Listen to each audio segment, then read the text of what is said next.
essa é a quarta parte da resolução das questões do concurso de carteira de 2011.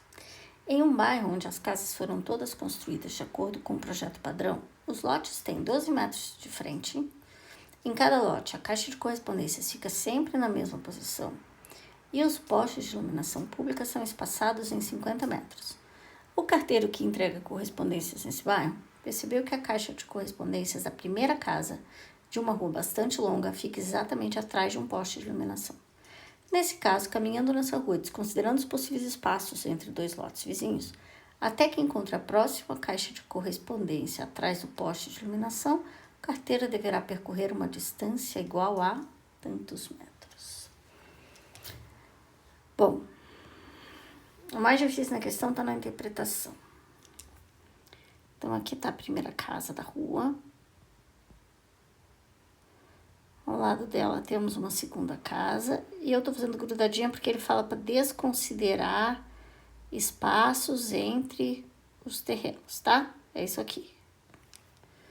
De acordo com o enunciado, cada terreno aqui mede 12 metros, tá? E existe uma caixa de correspondência num lugar padrão. E eu vou dizer que a distância entre as caixas de correspondências é 12 metros. Isso pode parecer estranho, mas vamos supor que a caixa de correspondência fique aqui. Na outra casa, ela fica exatamente no mesmo lugar, na outra também no mesmo lugar. E essa distância é 12. É mais fácil de entender se a gente colocasse a caixa de correspondência aqui no cantinho. Daqui até aqui seria 12, né? Se todas elas fossem no cantinho. Mas vamos supor que você ande 10 centímetros para a direita. Então, ela ficou aqui, ó. Ficou no meio. Aí, todas serão deslocadas o mesmo tanto. Então, a distância permanece 12. É como se eu deslizasse a régua, é como se eu deslizasse a trena, sabe? Então, a distância entre as duas caixinhas de correspondência é 12 metros. Segundo o enunciado, existe um poste de iluminação. E esse poste de iluminação ficou bem no rumo da caixinha de correspondência. Só que existe postes a cada 50 metros. Então, aqui tem um poste, daí vai andar tantas casinhas lá, vai ter um outro poste e vai andar tantas casinhas, vai ter um outro poste. A distância entre os postes é 50. E a distância entre as caixinhas é 12. Então, pensa numa coisa que acontece de 12 em 12. Ela acontece. Então, vamos supor... antes, né? Vamos supor que essa rua seja numerada de metro em metro, tá? Então, a cada 12 metros vai ter caixinha de correspondência. Então, vai estar no 12, no 24, no 36. Aqui vai ter caixinha de correspondência. Já o postinho vai estar no número 50, no número 100, no número 150. Nós vamos dizer que esses números aqui são os múltiplos de 12. E os de baixo são múltiplos de 50. E nós queremos encontrar aqui um número que seja parelho com os dois. Um número que apareça na primeira lista e na segunda lista. Um número que seja múltiplo dos dois ao mesmo tempo. Nós estamos falando aqui do MMC. Mínimo vai ser o primeiro da lista, múltiplo comum aos dois. E como que a gente calcula o MMC? É diferente do MDC, tá? Bem parecido, mas é diferente. Eu quero o mínimo entre 12 e 50. Vamos decompor em números primos, os principais 2, 3, 5, 7, às vezes outros maiores. Vai dar por 2, que vai dar 6 e vai dar 25. Que dá por 2, dá 3 e o 25 eu repito. Agora eu vou dividir por 3. Vai dar 1 e o 25 repete. Agora dá por 5. E dá por 5 de novo. E o mínimo múltiplo comum é o produto de todos esses números, tá? Então, vai ficar 2 vezes 2, 4. 4 vezes 3, 12. 12 vezes 5, 60 vezes 5, 300. Então, de 300 em 300 metros, vai coincidir os dois. Então, eles vão o 300 vai aparecer nas duas listas. 300 é múltiplo dos dois. E ele é o menor múltiplo dos dois. Mínimo múltiplo comum, tá? Então, é o 300. Então, de quanto em quanto tempo? De quanto em quanto tempo? Não, distância, né? De quanto em quanto metros? 300 em 300 metros. Próxima questão.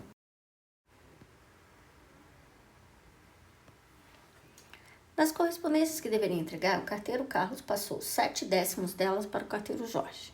Dessas, Jorge repassou 3/5 para o carteiro Marcos. Nesse caso, com relação à quantidade de correspondências que Carlos deveria entregar, a quantidade que coube a Marcos é igual a... Então, tudo começou com o Carlos. E o Carlos, ele passou 7/10 para o Jorge. Então, ele fez 3/10. E ele passou para o Jorge. É porque juntos eles têm que ter 10/10, né? Então, 7/10 ele mandou para o Jorge. Aí, o que o Jorge fez? Passou 3/5 para o Marcos. Então, o Marcos, ele pegou 3/5 da quantidade de Jorge. 3/5 de 7/10. Ou seja, 3/5 vezes 7/10. Isso é o Marcos. 21/50. Multiplicação de fração, não falei aqui nessa prova, mas a gente multiplica numeradores e denominadores. E o que o enunciado quer saber? A quantidade que coube a Marcos. Tranquilo. Vamos para a questão 35.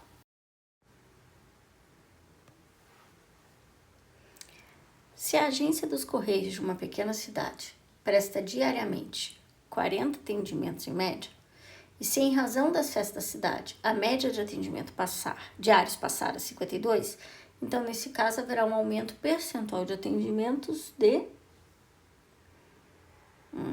Veja, tem 40.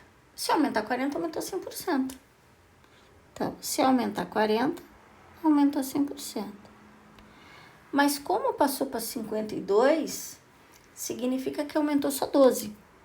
Então, 12 vai ser x.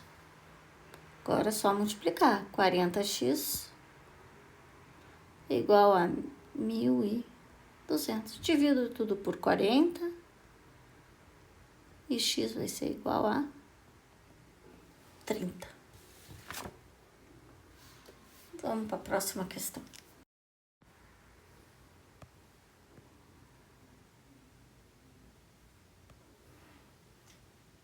Essa questão ela tem um texto muito grande, cheio de informações. Então, eu vou usar uma estratégia de ler a alternativa primeiro, para saber que tipo de informação que eu tenho que prestar atenção naquele enunciado, tá? Então, diz assim, caso os referidos ajustes atinjam os valores máximos indicados no texto, entre os serviços postais e telegráficos, aquele que terá o maior ajuste relativo. Então, a questão quer saber qual dessas opções aqui, telegrama internacional, quem que vai ter o maior ajuste relativo, tá? Agora eu vou ler o texto. As tarifas dos serviços postais e telegráficos nacionais e internacionais prestados pelos Correios sofrerão ajuste conforme portaria assinada pelo ministro interino da Fazenda e publicada no Diário Oficial da União. Os novos valores já foram anunciados pelo Ministério da Fazenda, mas ainda não podem ser cobrados, pois devem ser aprovados pelo Ministério das Comunicações. Veja que isso aí não serve para nada, só para atrapalhar mesmo. E gastar tempo, né, durante a resolução da prova. O primeiro porte da carta não comercial pessoa física terá o valor de 70 centavos para 75, com um crescimento de 7,14. Então, 7,14 será o primeiro porte de carta não comercial pessoa física. Tá. O primeiro porte da carta comercial pessoa jurídica terá valor reajustado de 1,5 para 1,10, com variação de 4,76. O primeiro porte do chamado franqueamento autorizado, FAQ, é um contrato para remessa de grandes quantidades de cartas comerciais. Passará de 92 para 98. Então, o franqueamento autorizado FAQ, ele vai ter um crescimento de 6,52. Se totalmente implementado ajuste, ótimo. Preço mínimo dos telegramas. Então, telegramas nacionais. Contratados nas agências Correia, sem contar a taxação de imposto sobre circulação de mercadoria, subirá de 6,30 para 6,70, com aumento de 6,34. E tem mais um. O preço do telegrama internacional. Telegrama internacional. Ele vai de 80 para 85, com reajuste de 6,25. Ele quer saber qual é o maior aumento aí nessa história toda. Então, o maior, ó, eu tenho 6,25, 6,34, 4,76, o verde é 6,52 e o vermelho 7,14. Então, é o vermelho. Primeiro porte, carta não comercial, pessoa física, tá? Então, a resposta é o vermelho. Ok? É o maior número que tá ali, o maior percentual que tá ali. Ok? Próxima questão. Caso os reajustes mencionados no texto sejam aprovados, daqui exatamente 3 meses, o aumento máximo previsto para o primeiro porte corresponderá a uma taxa juros simples mensal de... Então, primeiro porte FAQ. Vou voltar lá para olhar quem é primeiro porte FAQ. Primeiro porte FAQ é o que está em verde. Teve um aumento de... Peraí. Vou limpar aqui. Vamos só o que interessa, né? O primeiro porte do FAQ, ele vai de 92 para 98, um crescimento de 6,52. Então, ele foi de 92 centavos para 98. Então, ele foi de 0,92 para 0,98. Isso significa que ele subiu 6 centavos, certo? Esse é o aumento. O que o enunciado pede? Esse valor, esse reajuste, em 3 meses, esse reajuste corresponde a uma taxa de juros de... Então, ele passou de 92 para 98. Esse é o juros. Ele quer saber qual é a taxa. Então, vamos lá. Como é que a gente vai descobrir a taxa? Juros é igual ao capital vezes a taxa vezes o tempo. O aumento, 0,06. Qual era o valor inicial? 92. Qual é a taxa? Não sei, quero saber. E o tempo? 3 meses. Então, a gente pode multiplicar o 0,92 por 3, vai ficar assim.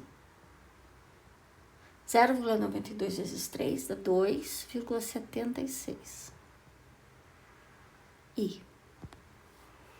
Então, a taxa vai ser igual a 0,06 divididos por 2,76.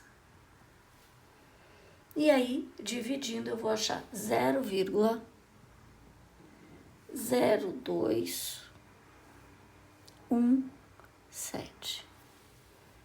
Mas você vai dizer para mim que não tem essa resposta.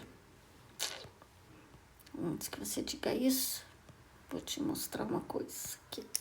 Vendo que na resposta tem tudo símbolo por 100? Então, a resposta é o 2,11, por exemplo, tá? Tá dizendo que o 2,11 divididos por 100 teria que dar esse número aqui. Não dá, então não é o 2,11. Mas daqueles números, qual é o número que eu divido por 11? Vou fazer um X aqui porque tá errado, né? Qual é o número que eu divido por 100 e que eu vou encontrar o 0,0217? Se você olhar ali de todos eles, você vai ver que é o 2,17.